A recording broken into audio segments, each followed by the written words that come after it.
Enfin, d'abord, on va se présenter. Je comprends pas ce qu'ils font ces gens.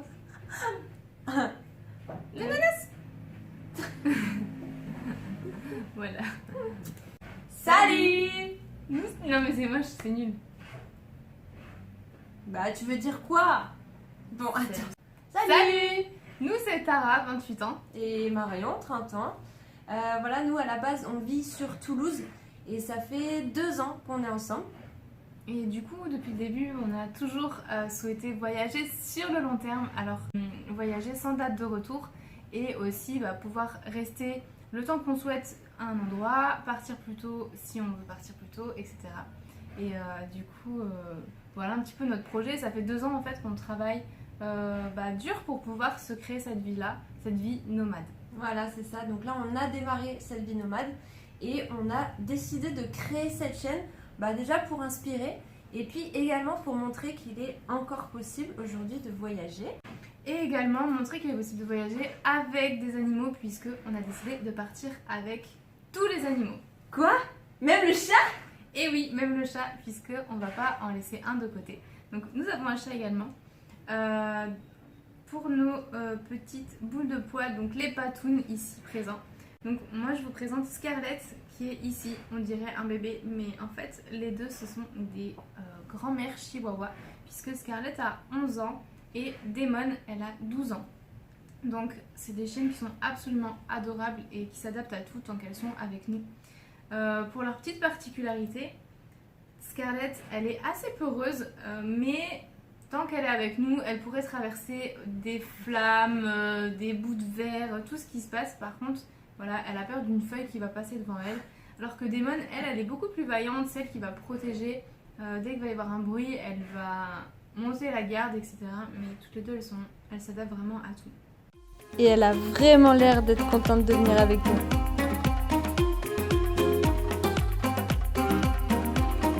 Pour ce qui est du chat, Joyce, c'est un chat persan qui a 7 ans maintenant.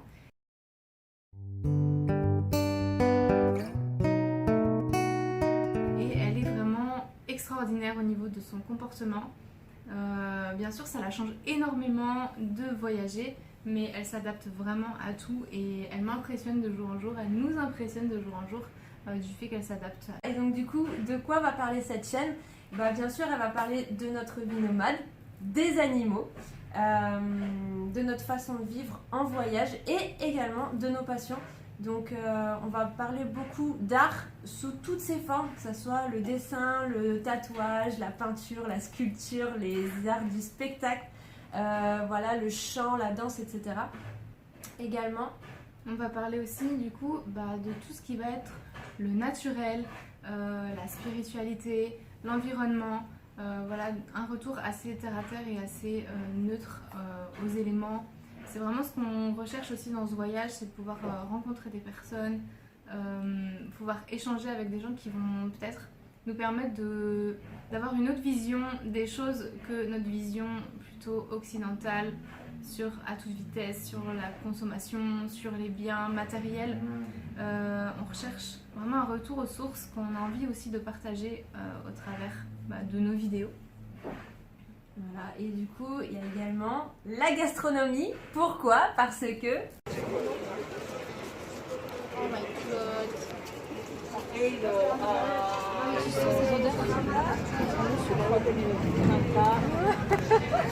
Parce que Tara, elle adore manger.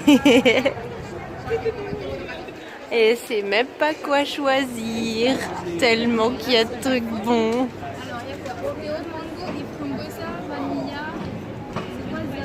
On vous a préparé un petit montage du début de notre voyage puisque à la base, quand on a démarré, on ne savait pas encore si on voulait faire une chaîne YouTube. Du coup, les prises sont pas toutes en paysage. Ça sera le cas par la suite. Maintenant, on a commencé à les prendre dans le bon format. Du coup, il ne faut pas nous en vouloir. Mais je pense que vous allez quand même pouvoir vous marrer un petit peu. Avant de vous montrer les images, on va vous expliquer un petit peu comment on a monté un petit peu tout ce projet de voyage. À la base, on devait partir en camion aménagé, du coup en tour du monde. Et du coup, on avait acheté un Sprinter. On avait commencé à l'aménager et on devait commencer par l'Europe. Sauf que Sauf que avec la situation actuelle, ça nous semblait de plus en plus compliqué de pouvoir passer les frontières terrestres avec le camion. Et du coup, on a décidé de partir déjà en backpack pendant 2 mois pour réfléchir à tout ça à Tenerife, donc c'est aux îles Canaries. C'était extraordinaire, on a adoré Tenerife à tel point qu'on a décidé de, quand on rentrerait, de ne pas continuer le camion, ou en tout cas pas pour l'instant, de le mettre en stand-by et de partir avec tout le monde au Mexique, donc là où on est actuellement. Le premier challenge, c'était déjà d'aller jusqu'au Mexique avec nos 3 animaux. Parce qu'en fait, la plupart des compagnies aériennes n'acceptent pas forcément 3 animaux en cabine. Donc nous, c'était hors de question qu'il y en ait un qui se retrouve en soute. Et également, c'était compliqué pour le chat puisque c'est un persan et donc avec le nez écrasé, les compagnies, elles les refusent. C'est soi-disant pour un danger, mais en fait, ça se passe très bien pour eux. En fait, c'est juste qu'ils ne veulent pas prendre le risque pour diverses raisons. Bref, ce qui est génial, c'est qu'on a trouvé la compagnie Iberojet, donc qui a accepté les 3 animaux en cabine avec nous et également les animaux avec le nez plat. Donc ça, c'est vraiment génial. Donc, elle partait de Madrid, donc il fallait déjà aller jusqu'à Madrid. Pour ce faire, les 3 animaux étaient acceptés en cabine, mais du coup, il fallait 3 personnes avec. Donc, on n'est que 2. Ce qu'on a fait, c'est que on a demandé à notre super pote voyageuse Julie de nous accompagner au Mexique. Comme ça, on avait une 3e personne dans l'avion pour prendre un des animaux. Et également, c'est plutôt sympa de pouvoir voyager aussi avec une amie. D'ailleurs, on vous invite à aller voir sa page Instagram qu'on vous mettra en bas, tout simplement parce que c'est une photographe de voyage, du coup, puisqu'elle voyage beaucoup et elle a des super photos et un Instagram juste magnifique. Du coup, on vous invite vraiment à aller checker son Insta. Et là-bas.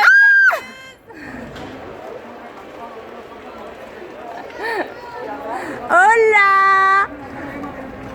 Hola, que tan guapa. Avant d'aller sur Madrid déjà, parce que c'était la première étape, nous on était à Toulouse. Il fallait trouver en fait comment faire Toulouse-Madrid. Tout ce qu'on avait trouvé, ça coûtait hyper cher, voire plus cher que l'aller Madrid-Cancun, puisque c'est là où on allait atterrir à la base. Ce qui s'est passé, c'est que je suis tombée sur des sites, donc moi c'était le site DriveMe avec 2 i, drive-me.com. De toute façon, on le mettra dans le lien de la description. Voilà, on le mettra dans le lien. On mettra les liens dans la description. Mais DriveMe, j'ai créé une alerte 2-3 semaines à l'avance du départ. Et en fait, c'est une société qui permet de ramener les voitures à leur point de départ pour 1 euro. J'y croyais pas trop au début. J'ai vraiment créé l'alerte au cas où. Et miracle, j'ai reçu un mail. Vous avez une voiture à 1 euro disponible si vous voulez la ramener pile aux dates qu'on voulait. Donc vous avez un certain nombre d'heures de disponibles et un kilométrage aussi de disponible. Et du coup, ça c'était génial parce qu'on a payé 1 euro pour une voiture de location pour faire 900 km. Bien sûr, vous payez aussi l'essence que vous consommez, c'est normal. Et donc du coup, vu que notre vie est une réelle aventure, avant d'arriver jusqu'à la fameuse voiture de location, il a fallu y arriver, donc jusqu'à l'aéroport de Blagnac. Donc en fait, on partait de l'Ariège pour aller jusqu'à Blagnac. Donc normalement, ça va, ça se fait tranquille. Sauf que on est parti avec la Twingo de Tara qui est en train de décéder. Ça c'est la tête à Démon parce qu'on est à la station essence et que Tara, on est sur la réserve. On est où là? La station essence à Muret. On est quel jour? Le jour du départ à Madrid. Ok. Et qu'est-ce qu'on fait à la station d'essence à Muret? On tombe en panne. Je refais un petit point sur la situation. La situation se dégrade. On est à vue d'œil. On est toujours en route pour l'aéroport. Notre essuie-glace vient de décéder. Parce que quand on met l'essuie-glace, ça fait ça. Attends, vas-y, faut que je prenne. Ah, il ne se met jamais en route. Et puis aussi, on freine au frein à main. On va arriver. Elle va se désintégrer la voiture. choc à la chiasse. Tout va bien, tout va bien, tout va bien. Bon, je sais, le bilan n'est pas dingue, mais on reste positif et d'ailleurs Tara a une très bonne phrase pour ça. Tant qu'on n'est pas mort, on est vivant. Bon, alors voilà, ça y est, on est dans la voiture de location, la fameuse. Bon, c'est une très très belle voiture. La vie nous a fait galérer, nous n'avons pas galéré nous-mêmes. Et du coup, bah là, on se dirige vers Madrid. On fait une petite halte chez le vétérinaire. On va aller chercher des médicaments. Chat.